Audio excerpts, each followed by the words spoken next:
Lähme taas siis Jumala sõna juurde ja palvetame alguses ja haarame suust kinni, et Jumal võiks meie vastu rääkida.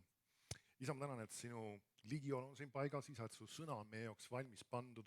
Isa, me oleme ootuses, et sina võiksid meie vastu kõneleda. Isa, ava täna sõna uks, et me võiksin selguse ja julgusega kuulutada sinu tahet ja sinu plaani iga ühe jaoks.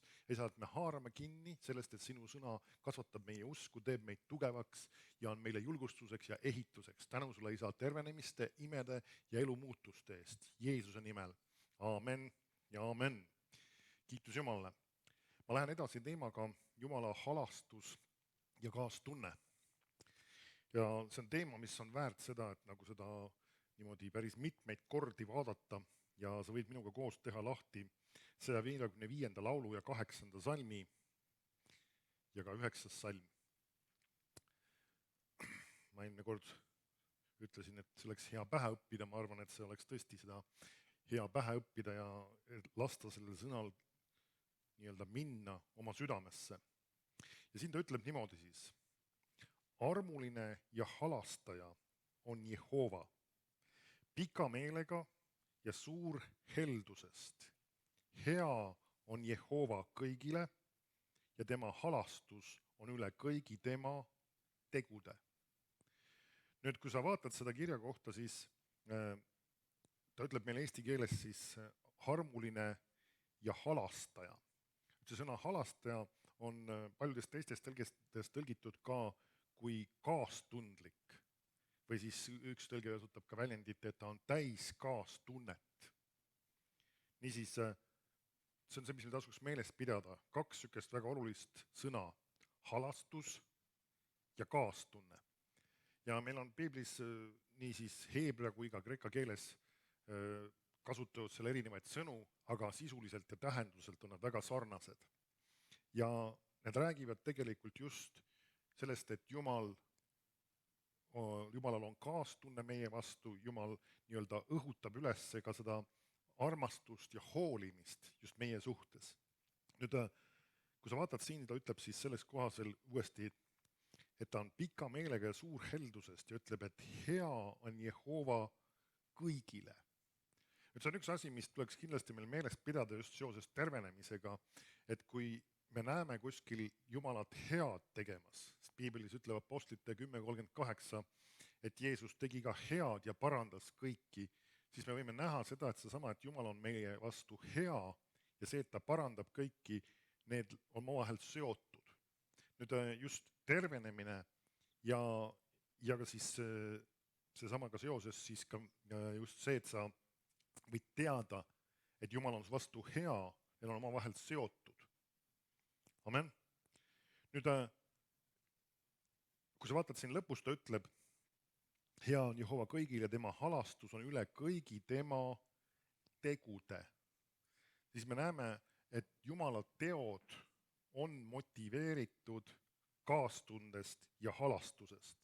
Ja kui ma hakkan järjest neid kirjakohti siin Piiblis vaatama, neid on päris palju, kus siis Jeesus oli motiveeritud ka kaastundest ja halastusest. Ja päris paljud inimesed, kes tulid Jeesuse juurde, et terveks saada, hüüdsid Jeesus, Taaveti poeg, halasta mu peale või sarnasel kombel just, et halasta meie peale või minu peale. Ja nad seostasid siis halastust ja tervenemist.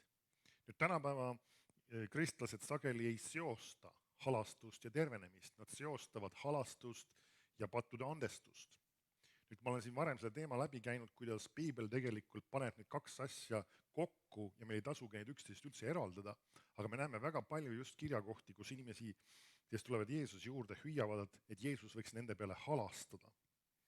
Niisiis, üks asi veel, mis siin kõlab, ta ütleb, et just, et ja tema halastus on üle kõigi tema tegude. Ingliskeelne tõlge kasutab siin ühte asja, mida meie eesti keelde on natukene raske tõlkida, sellepärast, et sõna halastus on meil selline sõna, millel ei ole nagu selget ei ainsus ega mitmuse vormi, ma ei teagi, kumb ta on, ma ei ole nii spetsialist seda isegi ütlema. Aga inglise keeles ta räägib mitmuses.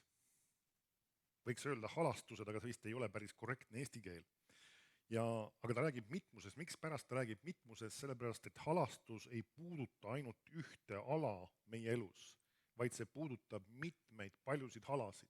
Ja võime näha piiblis, kuidas Jumal halastab inimeste peale ja nendele andestatakse. Me näeme piiblis, kuidas Jumal halastab inimeste peale ja nad saavad terveks. Me näeme, kuidas piiblis Jumal halastab inimeste peale ja nende vajadused saavad täidetud. On erinevad kirjakohad tegelikult, mis sa võid välja otsida, kus me näeme just spetsiifiliselt välja toodud, et kui Jeesus halastas inimeste peale, siis midagi konkreetselt toimus just selle tõttu ja need 3 ala on meil väga selgelt näha just seoses halastusega. Nüüd läheme teise ajaraamatusse ja 16. peatükki.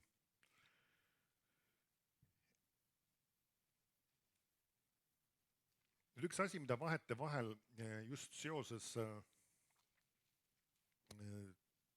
nii-öelda üldse Jumalaga väga palju rõhutatakse, räägitakse Jumala väest. Ja inimesed ütlevad, et meil on vaja väge, me tahaksime Jumala väe puudutust ja Jumal on vägev ja see on piiblis sees.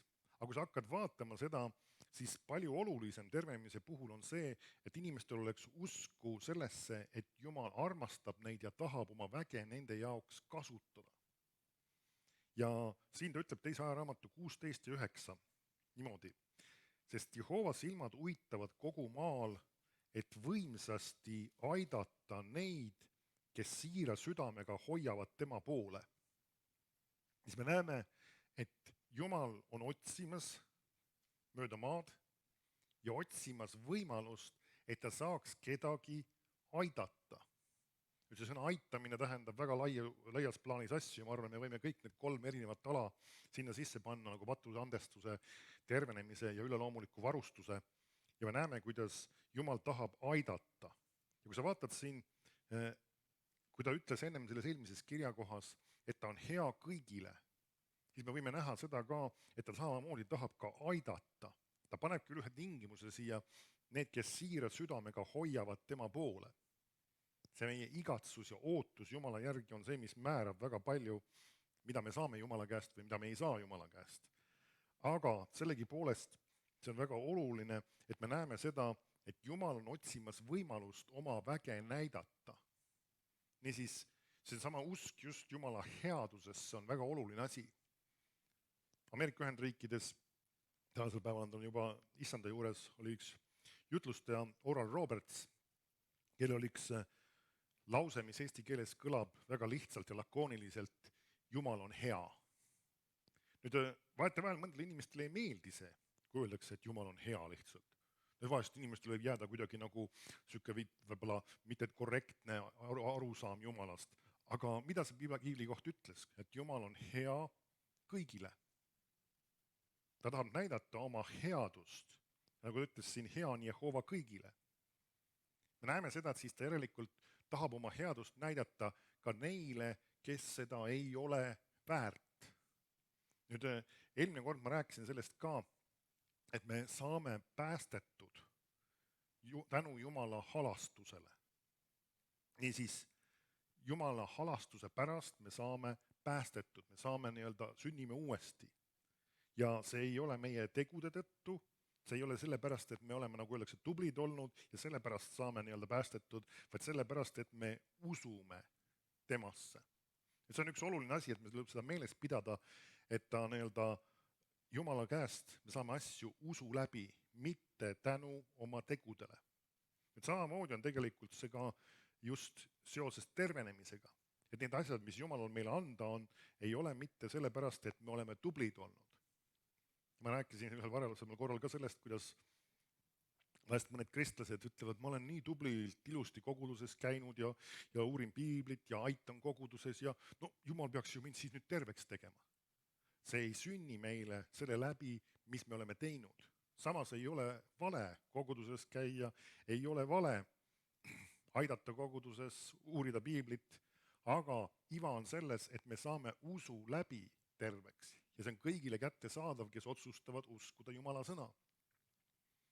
Ja me ei tohi seda segamini ajada. Et mõni võiks öelda siis ju, et aga kui nende tublide tegude tõttu ja tubliduse tõttu, siis peaks nagu pastorite olema nagu mingisugune vippkaart. mille sa saad siis esitada enne, kui tervenemise koosolek on, et siis sina saad nagu kuidagi eelisjärjekorras terveks. Ei, see ei käi nii. Kellegil meil ei ole VIP-kaarti, meil on usk, mis tuleb Jumala käest ja selle läbi me saame terveks. Nüüd üks probleem on ka seoses selle mõtlemisega, on see, et päris paljud kristlased otsivad lausa piiblist välja endale kirjakohti või üritavad vähemalt lugeda sealt ajastusju välja, mis nagu oleksid justkui nende vastu. Ma olen küll kuulnud inimesi, kes satuvad näiteks Heebrea kirjast kirjakoha otsa, et kui sa meelega pattu teed, siis ei ole mingisugust halastust. Ja muuseas, see on kontekstist natuke välja võetud juba, kui ma selle fraasi isegi ütlen. Ja siis nad otsivad selle välja ja mõtlevad, ei tea, äkki mina olen ka meelega pattu teinud. Ta tegelikult räägib selle andestamatust patust ja räägib ühest teatud tervest reast hoiakutest ja suhtumistest sellega seoses ja kui inimene siis selles häigus niimoodi elab, siis see on tõesti see koht. Aga kui me isegi kohtame selliseid tõsiseid ja karme kirjakohti, siis me peaksime mõtlema selle peale, et mitte see, et äkki minuga on midagi väga halvasti, vaid äkki minuga on hästi. Me ei peaks otsima piiblist endale süüdistust ja hukkamõistu. Ja Rooma kirja 8. peatükk ja 31. salm annab meile natukene pildi sellest, missugune on meie Jumal. Ja kui sa vaatad seda, missugune see Jumal on, siis see on just seesama, et sa võid teada, missugused on tema suhtumised ja tema hoiakud. Ja siis mismoodi sina pead temast mõtlema.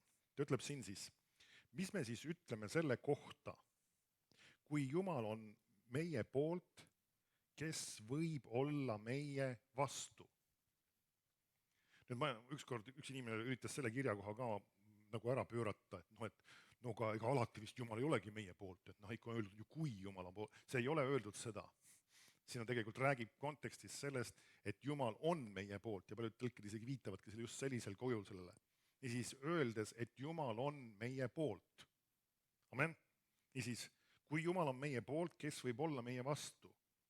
Tema, kes oma poegagi ei säästnud, vaid loovutas tema meie kõikide eest, kuidas ta ei peaks siis temaga meile kõike muud annetama? See annetama sõna räägib siis tasuta andma. Kõike muud. Kui on andnud meile oma poja, siis miks ta ei peaks tahtma meid terveks teha? Kui ta on andnud meile oma poja, siis miks ta ei peaks meie vajadusi külluslikult tahtma täita? Ja neid asju me näeme piiblis mitmeid asju, kus me peame teadma, Jumal ei ole mitte sinu vastu, vaid ta on sinu poolt. Ja siin on üks probleem just seesama ka, et vahest mõni inimesed ütlevad, Jumal tegi mind haigeks, sellepärast et ma tegin seda, teist ja kolmandat. Üks asi, mis me peame aru saama, seda, et Jumal ei ole see, kelle käest tulevad haigused. Ja Apostlite 10.38 ütleb meile väga selgelt, kuidas Jumal Jeesuse Natsaretist oli võidnud püha vaimu ja väega ja kuidas tema käis ringi ja tegi head ja parandas kõiki, kellede üle kurat oli saanud võimuse. Et see peab olema üks väga selge pilt, et me peame nägema seda kahte poolt, kes on meie poolt ja kes on meie vastu. Me oleme Jumala lapsed, Jumal on meie poolt, kurat on meie vastane ja tema on meie vastu. Ja kui ta ütleb, Jumal on meie poolt, siis Jumal on meie poolt. Amen. Ja ta tahab näidata oma headust meie vastu. Mõni ütleb, et teed selle asja kuidagi liiga lihtsaks ja selliseks lakooniliseks, aga iva ongi selles, et see ongi see viis, kuidas Jumala sõna seda esitab. Ja siin on ka üks põhjus, miks mitmed kristlased ei ole võimelised, ei ole valmis Jumala käest ka tervenemist vastu võtma, on sellepärast, et nad ei usu Jumala headusesse. See on seesama asi, mis paistab välja tegelikult ka see üks kirjakoht, mida ma siin olen ka mitmeid kordi kasutanud. Vaatame korra, see on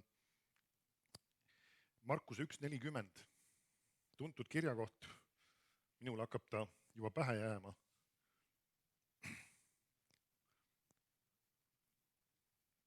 Ja ta ütleb niimoodi. Ja tema siis Jeesuse juurde tuleb pidajatõbine, palub teda ja heidab ta ette põlvili ning ütleb temale, kui sa tahad, võid sa mind teha puhtaks. Ja Jeesus hakkas temast hale meel. Nüüd ma toon siin välja seesama sõna, millele ma siin viitasin, ehk siis kaastunne. Üks ingliskeelne tõlge veel kasutab väljendit, et ta oli liigutatud kaastundest tema vastu. Ta sirutas oma käe, puudutas teda ja ütles talle, ma tahan, saa puhtaks. Ja kohe lahkus pidajatõbi temast ja ta sai puhtaks. Nüüd, siin ongi nüüd seesama probleem tegelikult, mille ma korra välja tõin, et vahetevahel inimesed nagu ülistavad ja ülendavad rohkem Jumala väge ja Jumala võimekust midagi teha, kuivõrd seda, et Jumal tahab seda väge kasutada meie jaoks. Ja siin on üks tõsine probleem tegelikult sellega seoses, et inimestel on usku sellesse, et Jumalal on vägi ja Jumal on kõikvõimas. Aga ka sellel mehel oli usku sellesse, et Jumalal on vägi, et Jeesusel on vägi, et teda terveks teha. Aga tal ei olnud usku, kas ta tahab seda väge tema jaoks kasutada. Nüüd see ongi seesama element, mis selle asja kokku seob, ongi just seesama, et Jumal, kui me usume, et Jumal on hea ja ta silmad uitavad ringi, ta tahab näidata ennast vägevana inimestele, ta tahab nii-öelda aidata inimesi. See, et nagu inimestel on usku, mitte on sellesse, et Jumalal on vägi, et tema istub taevas ja hoiab seda väge endale, et tal on lihtsalt tore olla selle väega, vaid iva on selles, et ta tahab seda väge kasutada inimeste jaoks. Ja see on seesama probleem, sel mehel on usk Jumala väesse. Jumal suudab, aga tal ei ole usku Jumala armastusse. Ja paljud kristlased on kuulnud seda tuntud fraasi, Jumal armastab sind. Ja me ise ütleme seda ka inimestele, kes võib-olla Jumalast ei ole kuulnud, Jumal armastab sind. Ja me räägime tegelikult sellega sageli seda, et ta armastab sind ja tahab sulle andeks anda, mis on väga õige ja väga oluline tõde piiblis. Aga me peame aru saama seda, et ta armastab seda sama inimest ja tahab teda ka terveks teha. Sest et seesama, et ta pakub talle andestust, see oligi see, et ta kasutab oma väge, oma halastust ka tema jaoks, et ta võib patud andeks saada. Ja samamoodi Jumal tahab kasutada ka oma halastust ja väge, et see inimene võiks terveks saada. Ja siin me näemegi nüüd, Jeesus on just käitumaski sellisel viisil. Ja me näeme, see inimene on tegelikult, see pidajatõbine, mitmed tõlkid ütlevad, see oli meesterahvas veel, et ta tuleb tema juurde ja sa võid näha tema käitumisest sükest, ma ütleksin, meeleheidet. Nüüd, see ei ole isegi paha tegelikult. Ja see ei pea olema süke meeleheide, mis on nagu lootusetu või nagu oi, midagi ei juhtu enam ja oi, kõik on läbi. Mitte sellist tüüpi meeleheide, vaid mõtlen just selles mõttes, et iga hinna eest ma ootan lahendust, ma otsin lahendust, ma ootan muutust. Isegi selles kohas, kus ma täna olen, isegi selles situatsioonis, kus ma kõike ei mõista, aga ma otsin, mu silmad, mu tähelepanu on Jeesuse peal, et tema käest tuleb see lahendus. Ja tegelikult see on tervenemise puhul ka üks väga oluline asi. Vahetevahel inimeste tähelepanu on kõikjal mujal kui Jeesuse peal. Näeme, see mees tuleb just Jeesuse juurde ja heidab põlvili tema ette ja tema tähelepanu on Jeesuse peal. Mõndale inimestele tähelepanu on nende kogemuste peal. Mu eest paluti mitmeid kordi ja midagi ei juhtunud. Või see rääkis ja sellel oli selline raske haigus ja vaata, see suri ära. Ja nad räägivad igasuguseid negatiivseid kogemusi, kellegi halbu lugusid. Ja see ei peaks olema see, kus meie tähelepanu on. Meie tähelepanu peaks olema Jumala sõnal ja Jeesuse peal. Ja me ei tohiks ehitada oma usku teiste inimeste negatiivsetele kogemustele. Kui isegi kellelgi on, vahest me jagame tunnistusi ja ütleme, siis see tunnistus peab olema lähtuma ikkagi Jumala sõnast ja sellest, mida Jumala sõna tegi või tootis meie elus. Midagi positiivset. See ei tohiks olla, tunnistus ei ole see, et midagi läks väga halvasti ja midagi ei toiminud ja midagi ei töötanud ja midagi ei juhtunud. Et ma palusin ühe asja pärast ja midagi ei sündinudki, järelikult Jumal ei tahtnud mul seda anda. See on üks väga lihtne, rumal loogika tegelikult, mida päris paljud kristlased, nagu öeldakse, teevad. Nad paluvad midagi või millegi pärast ja see ei sünni ja siis nad teevad järelduse, järelikult Jumal ei tahtnud seda mulle anda. Nüüd see ei käi seda pidi. Piibel ütleb, et me peame kõigepealt kindlaks tegema, mis on Jumala tahe. Mis on Jumala plaan meie jaoks ja me leiame tema sõnast selle. Ja siis nüüd, kui me oleme teada saanud, see on Jumala tahe, Jumal tahab seda meie elus teha, nüüd me palume seda. Nüüd me võime uskuda, et Jumal tahab seda meile teha. Ja nüüd, kui see ei peakski isegi sündima, siis probleem ei ole mitte taevas, vaid meil tuleb siin maa peal kindlaks teha, milles on asi. Sest Jumala sõna ei saa valetada. Kui see on Jumala tahe ja kui ta ütleb, et kui me palume, siis me ka saame, et me peame vaatama ka, mismoodi me palusime. Missuguse hoiakuga, missuguse südame suhtumisega, kas me tegime seda ka usus. Ja kõik need elemendid on olulised. Et probleem ei ole Jumalas. Kui me ei saa tulemusi, siis me peame ausad ja andma endale aru, et meil tuleb leida see vastus siit maa pealt. Amen.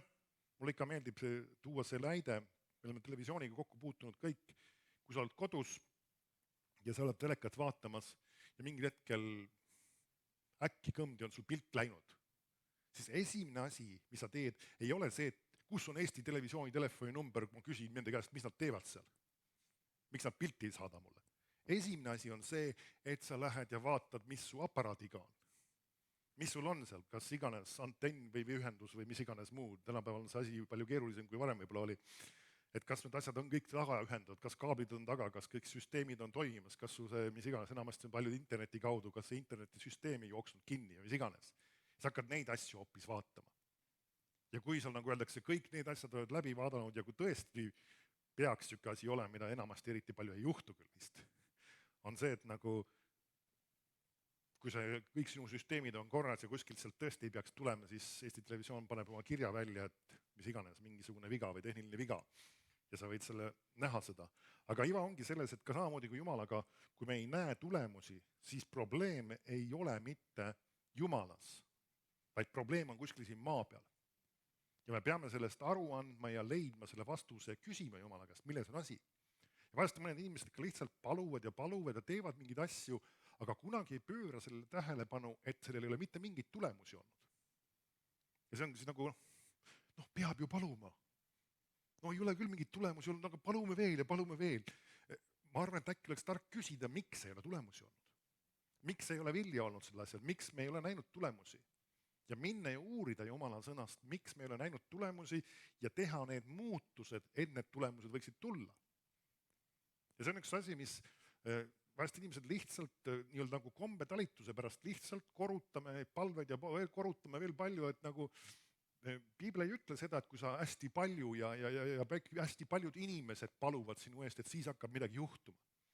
Vahest inimesed saadavad oma palvesoovid sinna ja siis teise kohta ja kolmandasse kohta ja neljandasse kohta ja viiendasse kohta ja sellele jutlustajale, sellele kõneleja, sellesse kogudusse ja sellesse kuhu iganes kanalisse ja asja. See ei ole vale, kui sa saadad selle usus ja ootusega, et sellel asjal on tulemus. Mitte sellepärast, et panna sadu inimesi enda eest paluma, sellepärast, et sa ise ei võta aega, et paluda. Ja see on see üks probleem ka, sest inimestel on see just, et nad tahavad, et keegi teine nende eest paluks.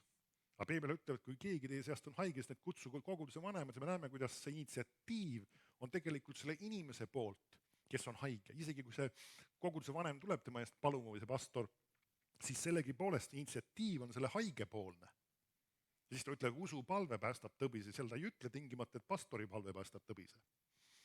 Et ta ütleb, usu palve päästab tõbise ja issand teeb ta terveks. Ma tsiteerisin Jakobuse kirja 5. peatükki ja sealt edasi võid vaadata. Nüüd see on sama, et me mõistaksime seda, et see on väga oluline, et meil on usku Jumala armastusse, ehk siis sellesse, et ta tahab oma väge kasutada meie heaks. Ja me näeme, et kui Jeesus sirutab selle mehe poole oma käe ja on öeldud meil eestikeelses tõlkes, et tal hakkas temast hale meel, nüüd see kõlab natuke võib-olla kuidagi väga emotsionaalselt.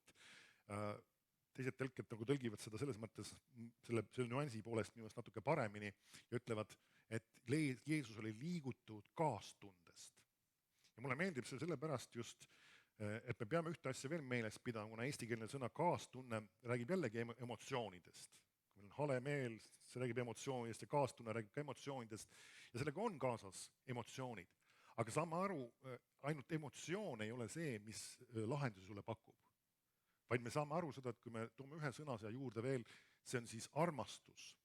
Ja ka seda me hakkame uurima Piiblis, siis me avastame, et see tegelikult ei ole esmalt emotsioon. Paljud inimesed arvavad seda, et ma armastan seda inimest, see tähendab, mul on tohutud emotsioonid tema vastu. Nüüd need emotsioonid on selle asjaga kaasas käivad asjad, aga tegelikult armastus ei ole oma olemuselt eelkõige emotsioon, vaid Piibel ütleb, et Jumal on armastus. Järelikult ka võime öelda, et ka kaastunne, see on osa Jumalast ja ka halastus, see on üks Jumalat iseloomustav konkreetne omadus. Ja need ei ole niivõrd emotsioonid, vaid need on tegelikult Jumala vägi, mida ta tahab kasutada sinu heaks. Tema heldus, tema headus, tema armastus sinu vastu.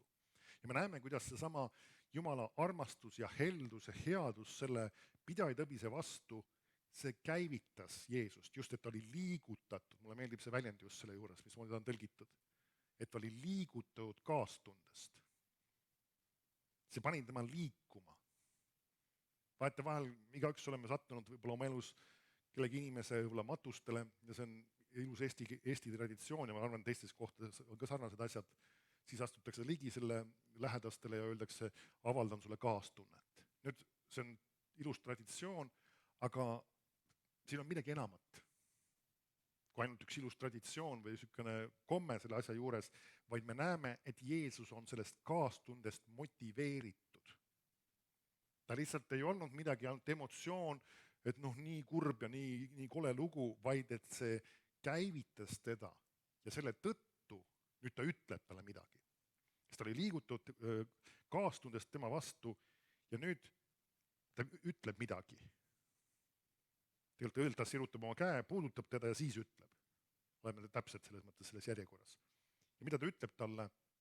Ma tahan. Nüüd miks ta ütleb talle ma tahan?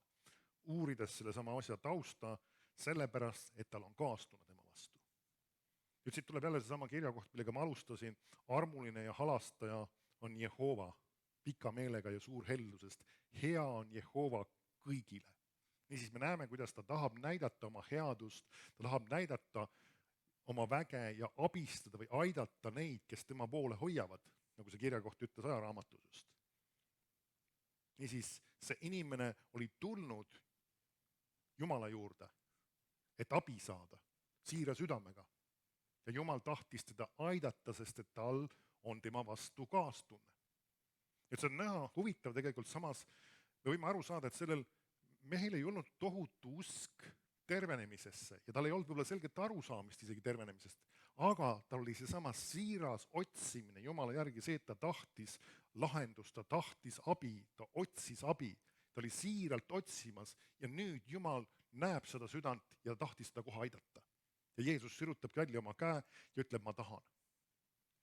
Et see ei ole küsimus ainult emotsioonis. Ma tean vahest, mõned inimesed arvavad seda, et kui meie palve ja meie kogu meie olemine Jumala ees on hästi emotsionaalne.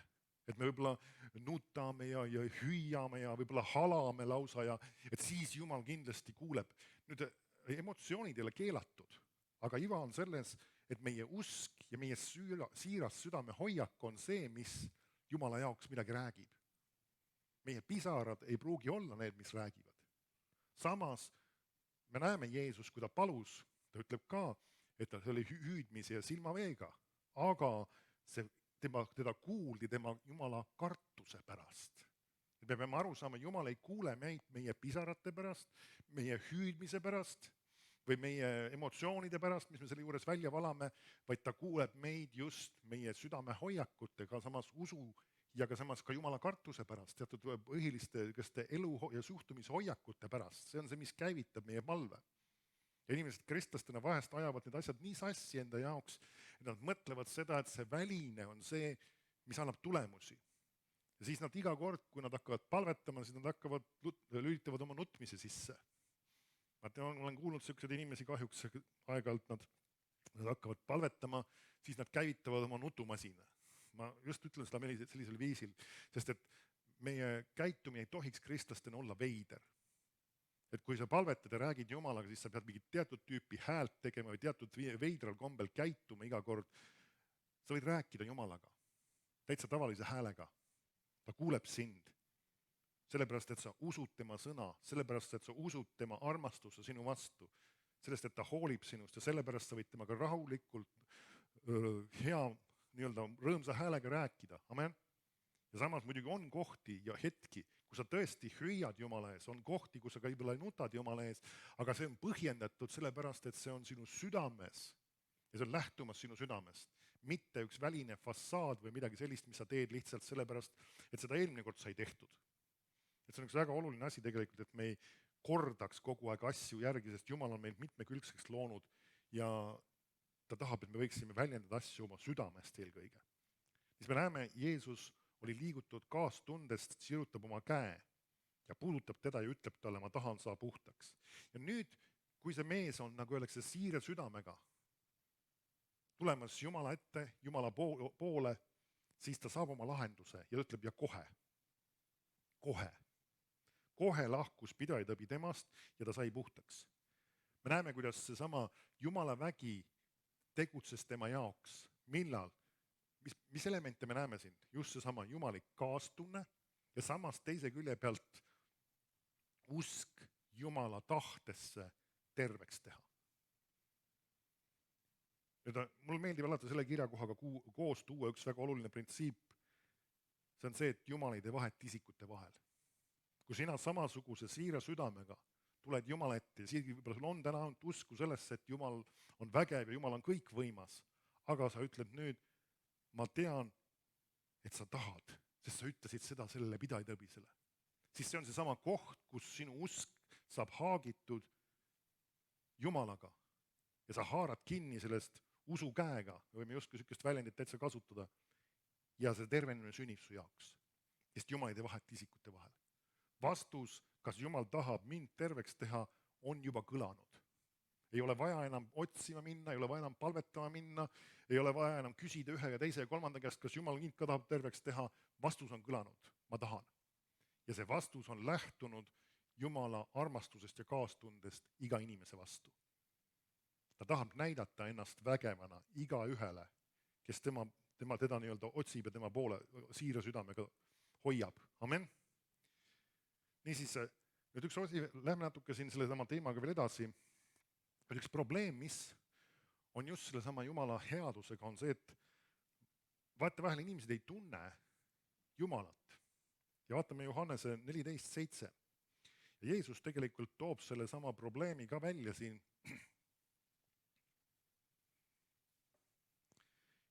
Johannese 14.7. Ja see oli ka tema jüngritel tegelikult oli siin see probleem täitsa.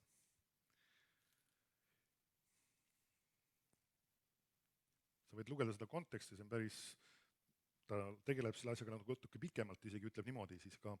Kui te mind oleksite ära tundnud, siis te tunneksite ka minu isa. Ja sellest ajast tunnete teda ja olete teda näinud. Filippus ütleb temale, issand, näita meile isa, siis me jääme rahule. Me näeme, et ta saab aru, et jutt on Jumalast isast. Nad tahavad näha. Ja siis Jeesus ütleb temale, nii kaua aega olen ma teie juures ja sa ei ole mind tundnud, Filippus. Kes mind on näinud, see on näinud isa. Kuidas sa ütled meile, näita meile isa? Kas sa ei usu, et mina olen isas ja isa on minus? Neid sõnu, mida ma räägin, ei räägi ma iseenesest, vaid isa, kes asub minust, teeb oma tegusid. Uskuge mind, et mina olen isas ja et isa on minus, aga kui mitte, siis uskuge nende tegude pärast. Nüüd Jeesus räägib siin sõnadest ja tegudest, mis ta tegi ja need näitavad seda, missugune on Jumal isa. Nüüd millegipärast kristlastele meeldib kogu aeg mõtiskleda ja arutleda selle ümber, missugune Jeesus välja nägi.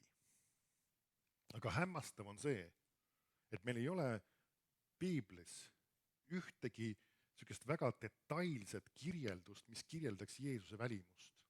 Ei ole kuskil öeldud, mis värvi juuksetel olid, ei ole öeldud, mis värvi silmad ta olid, ei ole isegi öeldud, oli ta pikem või lühem või oli ta peenem või natukene tüsedam. Võib arvata, et ta väga tüse ei saanud olla, sest ta liikus väga palju, aga meil ei ole üldse neid kirjeldusi. Meil on väga üksikuid väikseid nüansse, ühes kohas on viide sellele, missugune tema riietus oli siis, kui ta risti löödi ennem seda, kui nad võtsid riided talt ära, aga palju muid asju meil ka ei ole. Isegi varasemast ei ole ka väga palju tema riietusest ja välimusest kirjeldusi. Ja meil on küll, paljudel on need erinevates kirikutes või kohtades, me näeme neid maale asju ja mõned ütlevad, eks ta siis selline vägi välja. Võib-olla, ma ütleksin selle kohta. Sest et on tekkinud mingisugune standard, mingi kujutel kuskilt, ma ei oska öelda, mis ajast, missugune see Jeesuse välimus peaks siis olema, seda siis on kogu aeg niimoodi nagu edasi joonistatud. Aga miks Piibel ei anna meile Jeesuse välimuse kirjeldust? Sellepärast, et see ei ole oluline. Mismoodi see ei ole oluline? Sellepärast, et me peame teda tundma just tema südame hoiakute, suhtumiste ja tema mõtlemise ja kõigi selliste elementide poolest. Me peame tundma teda tema südame poolest, mitte tema välise külje poolest. Igasugused arutlused selle ümber, kas tal olid lühikesed või pikad juuksed, no võimalik, et vist olid pikemad, aga no, mis siis ikka, nagu öeldakse, mõtleksin selle kohta, aga need ei ole üldse olulised teemad. Sest et kõige olulisem on see, et ta ise toob ka just selle välja, et kui te olete mind näinud ja ta ei räägi tegelikult füüsilisest nägemisest, vaid ta räägib just sellest, et tema sõnad ja tema teod on väljendanud Jumalat isa. Siis järelikult need asjad, mis ta õpetas, need mismoodi ta käitus, mismoodi ta tegutses, need väljendasid seda, mida Jumal isa teeks ja tegutseks, mismoodi ta tegutseks selles olukorras. Ja kui me lähme tagasi selle kirjakoha juurde, kus ma ennem olin, see, mida ta ütleb sellele pidajatõbisele, see on Jumala isa sõnum talle. Ehk siis see on Jumala sõnum sellele mehele. Kui tema ütleb, ma tahan, siis Jumal isa on järelikult ka ütelnud, ma tahan. Sest et ta ütleb väga selgelt siin kirjakohas ja veel paaris kohas piiblis, et ma teen ainult seda, mida ma näen isa ees tegemas. Ja see näen ei tähenda seda, et ta nägi kogu aeg nägemust, vaid ta nägi Jumala sõna ja ta mõistis neid printsiipe ja ta elas nende printsiipide järgi ja ta väljendas sellega Jumala isa tahet. Niisiis, kui ta ütleb selle pidajatõbisele, ma tahan, siis see on Jumala isa tahte väljendus ja see räägib Jumala isa olemusest. Ja kui ta oli juhitud kaastundest, siis ta järelikult oli samamoodi tegutsemas, nagu Jumal isa tegutseb selles olukorras. Et kui ta näeb ühte inimest, kes vajab abi ja kes on siira südamega otsimas Jumalat, siis ta tahab sirutada oma käe ja teda terveks teha. Ja see on tänasel päeval täpselt samamoodi igaühe jaoks kehtimas, iga inimese jaoks, kes on haige. Jumal on otsimas võimalust, et teda terveks teha. Mõne jaoks kõlab, kuidas on otsimas võimalust? Vahest ma tean, eelmine kord tõin selle teema just ülesse, vahest meil inimesed küsivad, et kui Jumal tahab kõiki haigeid terveks teha, aga miks ta siis ei ole teinud kõiki haigeid siis terveks? Miks siis on nii palju kristlasi haiged ja uskmatuid inimesi veelgi rohkem võib-olla haiged igal pool ja miks nad siis ei ole kõik Jumal neid terveks teinud, kui ta tahab neid terveks teha? Ma küsiksin selle kohta ühe teise küsimuse. Kas oled märganud seda, et meie ümber on väga palju inimesi, kes ei ole päästetud, kes ei ole andnud oma elu Jeesusele? Miks Jumal neid ei ole ära kõiki päästnud? Selle vastu meil on enamusel vastus olemas. No sellepärast, et võib-olla mõned nendest ei ole kuulnud seda ja siis võib-olla et sellepärast, et nad ei ole otsustanud ka uskuda seda, mida neile on räägitud, isegi kui nad on kuulnud. Ja vastus on tervenemise puhul täpselt seesama. Üks on see, et nad võib-olla ei ole seda kuulnud, et Jumal tahab neid terveks teha, kui nad peaks haiged olema. Ja teine on see, et kui nad isegi on kuulnud, vahest nad on otsustanud mitte seda uskuda. Ja need kaks asja on tegelikult väga olulised selle juures. Ja samamoodi on ka kristlastega. Küsimus ei ole selles, miks Jumal ei ole midagi teinud. Jumal on andnud oma poja, andnud Jeesuse ja tema on surnud meie eest, kandnud meie patud, kandnud meie haigused. Tema on kõik teinud. Nüüd meiepoolne osa on võtta see vastu. Nagu päästegagi on. Mismoodi sa said päästetud? Ootasid, et kui Jumal tahab mind päästa, no las ta siis päästab. No kui ta tahab mind päästa, kui ta on nii hea, no okei, las ta siis päästab. Sa võidki niimoodi ootama jääda ühel päeval põrgusse minna. See kõlab võib-olla väga plangina, aga see on reaalsus. Ja peame tegema otsuse. Ma tahan vastu võtta selle. Ma tahan uskuda, ma otsustan uskuda seda. Ja nüüd sa teed selle otsuse, palud selle palve, võtad Jeesuse oma ellu vastu ja saad päästetud. Samamoodi töötab ka tervenemine. Täpselt samamoodi, täpselt samade printsiipidega, sest need kaks asja on käsi käes ja printsiibid on täpselt samasugused. Sest see sama sõna pääste, mis meil on piiblis tõlgitud, siis päästeks sageli, võtmes kohas on tõlgitud see sama sõna ka tervenemiseks. Miks pärast, sest need ongi käsi käes. Jumal ei eralda neid, kristlik traditsioon on need kaks asja üksteisest eraldanud. Ja sageli kuulutatakse evangeelsetel koosolekutel, kes tahab oma elu Jeesusele anda, patud andeks saada. Inimesed tulevad ja annavad oma elu Jeesusele ja saavad oma patud andeks, aga neil on rääkimata jäetud see, et Jumal tahtis neid terveks teha koos selle samaga. Ja see on viga olnud. See on tõsine probleem olnud tegelikult kristlikus õpetuses see, et ei ole õpetatud seda, et inimestele kuulub patud andestus ja tervenemine mõlemad korraga. Ja lisaks sellele on veel seal üks ala veel, see on ka üleloomulik varustus. Jumal tahab sulle anda kõike, mida on vaja eluks, Jumala kartuseks. Amen. Aga see on üks asi, mis me peame nagu meeles pidama, et Jumal tahab, et ka meie omalt poolt teeksime midagi ja me ei saa süüdistada Jumal, miks sa ei ole teinud midagi. Jumal on väga palju teinud. Ja tegelikult tema osutab meie peal näpuga, ütleb, miks sina ei ole midagi teinud? Sest et tervenemine ei ole ootamas täna Jumala taga kinni, et Jumal taevas ei taha meile seda anda, vaid täna on tervenemine ootamas selle taga, et meie sellest kuuleksime ja otsustaksime seda uskuda. Sest see on tegelikult tehniliselt pandud meie ette, sest Jeesus ei lähe enam risti peale, kui keegi inimene vajab tervenemist. Ta ei sure enam risti peal, kui keegi vajab seda, et võiks terveks saada, vaid see on juba tehtud. See on pakkumisel. Nüüd see on seesama, et see inimene, kui täna on ta haige, temal on vaja minna Jumala juurde ja võtta see tema kingitus, tema and, tema armastuse and vastu ja saada terveks. Ja siis ongi see probleem, miks vahest inimesed ei usu seda, just seda, on see, et nad ei tea, missugune on Jumal isa. Nad ei tunne teda. Nad ei mõista seda, et ta on hea, et ta on armuline ja halastaja. Kui sa ei ole neid salme õppinud pähe, see on siis laulude raamat 145, 8-9, siis õpi ja mõtiskle selle üle, missugune on see Jumal, kellega sina koos käid, keda sina teenid. See on seesama Jumal, et sa võiksid teda tundma õppida. Ja vaata Jeesuse tegusid, kui me hakkame järjest vaatama neid kirjakohti, kus ta inimesi terveks teeb ja just seesama halastuse sõna jookseb läbi, sa võid näha nüüd Jumala isa suhtumisi. Amen. Niisiis, me peame tundma seda Jumalat ja teadma, missugune ta on.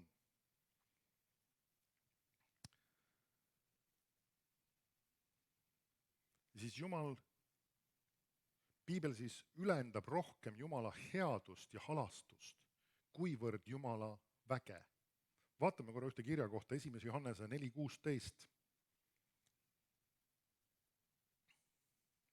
Paljud kristlased on seda kuulnud, seda kirja kohta kindlasti. Aga vaata, kuidas see sõnastatud on.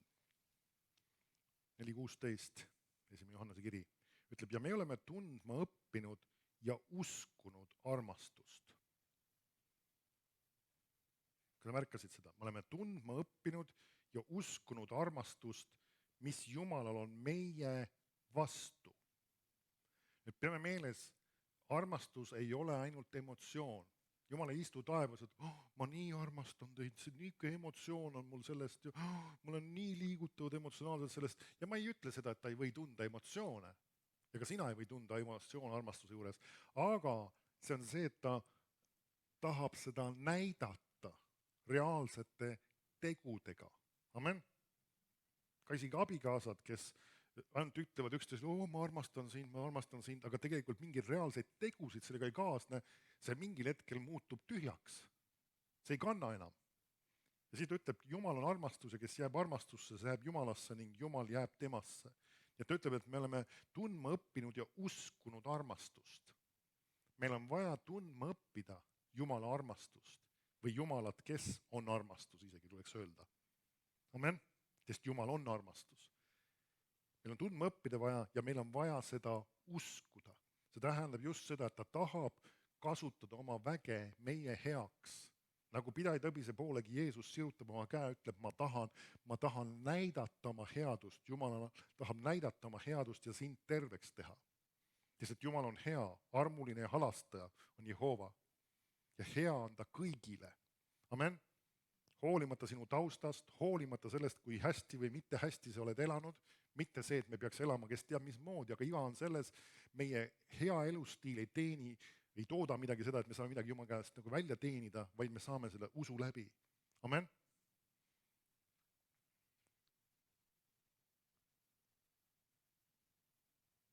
Vaatame veel paari kirja kohta. Ja lähme Mattuse evangeeliumi 14. peatükki. Mattuse 14. Siin on mõned kirjakohad, kus me näeme jällegi taas siis Jeesust tegutsemas just, et ta on motiveeritud kaastundest ja Jumala halastusest. Mattus 14:13 ütleb niimoodi. Kui Jeesus seda kuulis, ma korra teen pausi, et see on hea lugeda muidugi sulle seda konteksti, mis see tähendab, mida ta kuulis. Ta kuulis seda, et Risti ja Johannesel oli just pea maha raiutud ja keegi oli nii-öelda ennast lasknud sellise asjaga isegi lõbustada lausa. Ja nüüd tema jaoks oli Risti Johannes tegelikult oluline isik. tal ei olnud keegi, kes oli tema eel läinud, Jumala kutse oli tema peal ja tegelikult, kui me mõtleme lihalikus mõttes, siis ta oli isegi sugulassuhtes temaga. Sa võid vaadata seda nagu seda külge ka, aga nii et tal oli, selles mõttes ta oli kindlasti emotsionaalselt sellest vägagi liigutatud. See häiris teda, see sõnum. See ei olnud lihtsalt, et mis siin ikka juhtus. Nüüd, kui sina kuuled midagi sellist väga ebameeldivat ja võib-olla väga kurvastavat, siis kui me vaatame natuke inimlikust lähtekohast, siis mis sa tahaksid? Natukene rahu, keegi ei häiriks sind, sa saaksid natuke olla omaette, võib-olla koguda, ammutada Jumala käest armu, mida iganes. Ja sellised hetki tuleb vahest meil elus ette. Nüüd, mida ütleb siin? Kui Jeesus seda kuulis, läks ta sealt paadiga ära tühja paika üksipäini. Me näeme, et ka Jeesus käitub vist umbes sarnaselt. Ja nüüd ütleb, ja kui rahva hulgalt seda kuulsid, käisid nad linnadest jala tema järel ja maale astudes ta nägi palju rahvast. Ja milline oleks inimlik reaktsioon selles situatsioonis? Sa oled väga kurb, su keegi lähedane on just surnud ja mitte lihtsalt surnud, vaid sellisel kombel hukatud veel, keegi lihtsalt tundis sellest lõbu. See on väga võib-olla halbu emotsioone isegi sinu jaoks tekitanud. Ja sina ütleks võib-olla sellises situatsioonis, kaduge minema, jätke mind rahule, kas ta ei saa aru, mis olukord mul on. Mida teeb Jeesus? Ja see on nii lihtsalt ja lakooniliselt kirjutada, kui me seda tausta teame, siis me saame sellest palju paremini aru. Ja ta ütleb, ja tal hakkas nendest hale meel, nüüd see sõna on jällegi kaastunne. Üks tõlge jälle kasutab siin jällegi, et ta oli liigutud kaastundest ja ta oli liigutud kaastundest nende vastu ja tegi terveks nende põdejad, ehk siis haiged. Jällegi situatsioon, kus ta võib-olla ise vajaks ka Jumala armu ja kindlasti ta ammutas Jumala armu, aga siin olid keegi teised inimesed, kes vajasid abi. Seal oli palju rahvast ja mitte ainult lihtsalt palju rahvast, vaid võime aru saada ka palju haigeid inimesi, kes olid tulnud siiralt otsima, et nad võiksid abi saada Jumala käest, kes siirama südamega hoidsid Jumala poole, mida Jumal tahab näidata oma väge nendele, sest et ta on hea kõigi vastu ja tahab oma halastust, et jällegi ta on juhitud millest Jumala kaastundest. Nüüd ta ütleb, hakkas nendest hale meel ja ta tegi terveks nende põdejad. Siis me näeme jällegi need inimesed, kes seal siis olid haiged, järelikult saame aru, kõik ei olnud vist, sest nende põdejad on öeldud. Aga need, kes seal olid, need tehti terveks, miks pärast? Sest et Jumalal oli nende vastu kaastunne.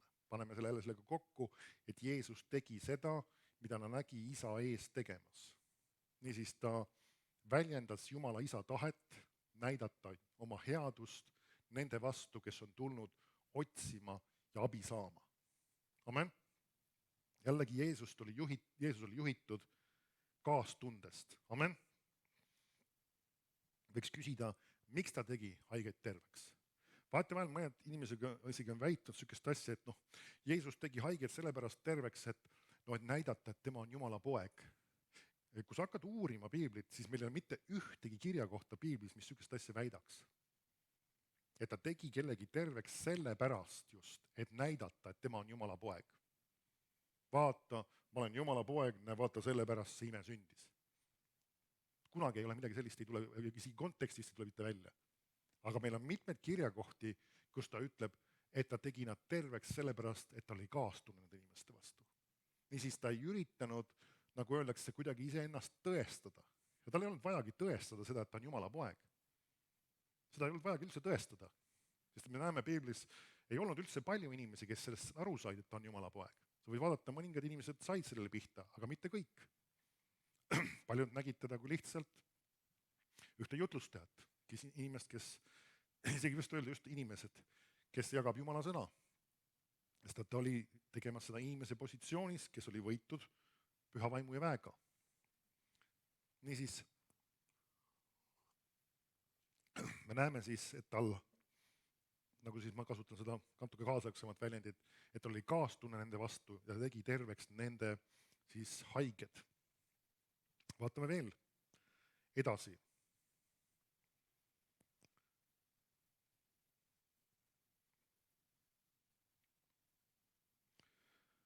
Ja tegelikult võtan selle asja tegelikult kokku, et me jätame mõningad kirjakohad ka järgmisteks kordadeks, et me saaksime seda vaadata. Aga üks tuntud kirjakoht veel, Heebrea 13 ja 8 siia lõpetuseks. Heebrea 13 ja 8.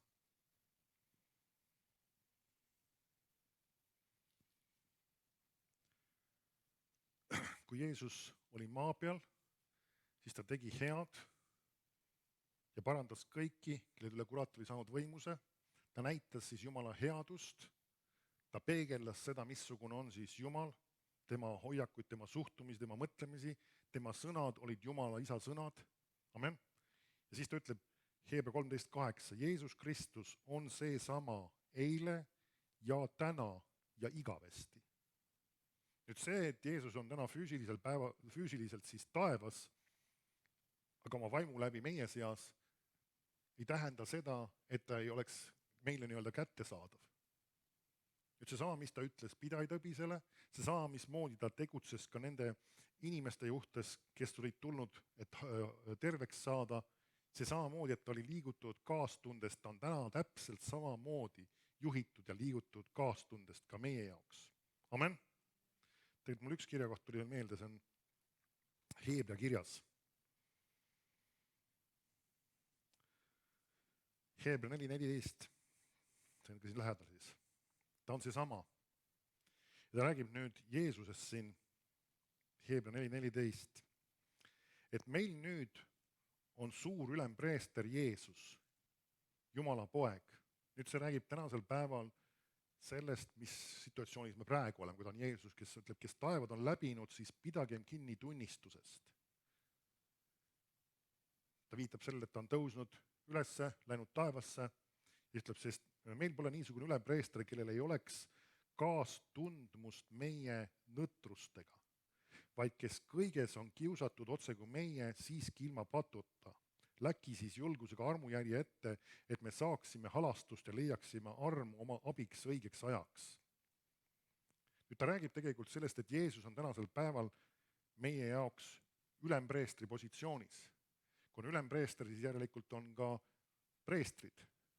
See on üks asi, mis sa võid uurida Piiblis ja see on see, et me kõik oleme ka tänasel päeval preestri ametis. See kõlab võib-olla mõne inimese jaoks natuke veidrana, vahest mõndas kirikutes on ka preestrid, kes on juhtimas, aga tänasel päeval me näeme, Piibel räägib sellest, et meie oleme täna kõik preestri ametis. Ja meil ei ole niivõrd enam see väline teenistus teha, vaid meil on üks andmise ja ülistusteenistust, millega me teenime Jumalat. Aga see on nüüd kõrvalteema, aga see on ka huvitav siiski. Ja siis sa võid vaadata siin, et kellel ei ole kaastundmust meie nõtrustega, sõna nõtrus räägib nõrkustest. Ja tegelikult me võime siia ka panna haigused isegi sisse, sest kui sa vaatad selle sõna nii-öelda algset tähendust, siis sa võid avastada, et ka see võib selle asja sees olla vabalt. Ta räägib nõrkusest, ka teadmatuse suutmatusest, aga võib rääkida ka haigustest samamoodi. Et ta tunneb meile kaasa, kui meie oleme mingis situatsioonis nõrgad või sellises situatsioonis. Ja see ütleb, kes kõiges on kiusatud otse kui meie, ta räägib siis sellest tema maapealsest elust, kui ta oli ka kiusatustes. Ja siis ta ütleb siiski ilma patuta. Ja siis ütleb, läki siis julgusega armujärje ette, et me saaksime halastust ja leiaksime armu oma abiks õigeks ajaks. Ja me oleme harjunud seda kirjakohta kasutama selles kontekstis, kus me räägime sellest, et kui me vajame Jumala abi, mis iganes tarkust, nõuannet, et Jumala armu nii-öelda, mingisuguse asja ülesande täitmiseks või mingisuguse keeruka olukorra lahendamiseks, mis iganes, et me vajame Jumala armu, et me läheme Jumala ette ja me saame seal seda. Aga sa märkad, siin on nüüd pandud sõna halastus ka siia sisse. Ja kui me nägime eelmistes kirjakohtades mitmetes, et Jeesus halastas inimeste peale või ta oli kaastunne nende vastu, nad said ka terveks. Ja samamoodi me võime minna Jumala trooni ette teades, et ta on armuline ja halastaja. Ja saada ka terveks. Et see on siin samas selle sama kirjakoha sees, me võime vaadata, et siin on see külg ka sees. Sa saad Jumala käest armu, tähendab tarkust, nõuannet, Jumala vägi, et aidata sul midagi iganes on vaja teha ja samas ka Jumala halastus, mis sind tervendab. Sest armuline ja halastaja on Jehova. Pika meelega ja suur heldusest. Hea on Jehova kõigile ja tema halastus on üle kõigi tema tegude. Tänu Jumalale. Ma tahan sind julgustada, võta ka need kirjakohad taas ette ja uuri ja loe neid. Ja need võiksid tõesti olla midagi sellist, mis kinnistuvad su südames, et sa võiksid teada, et Jumal on hea. Amen ja amen.